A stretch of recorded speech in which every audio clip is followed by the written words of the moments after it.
झूठों के प्यार को के हमारा पमरता रे,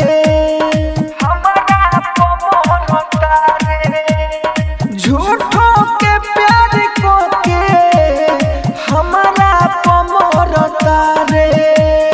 दो गली बार कारे कि दू गो रखले बारे, दो गली बार कारे कि दू गो रखले बारे।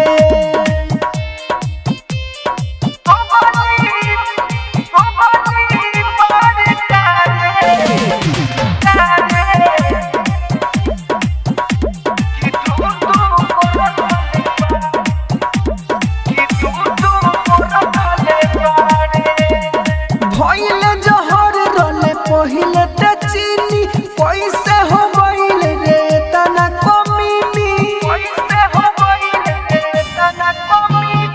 भइले जहर रोले पहिले ते चीनी, पैसे हो गइल रे तना कमीनी। जाता मोती आइबे तो हम ही लागे मारे। दो गली बार कारे कि दू गो रखले बारे, दो गली बार कारे कि दू गो रखले बारे। राजधानी रिकॉर्डिंग स्टूडियो बेलबत्तिया।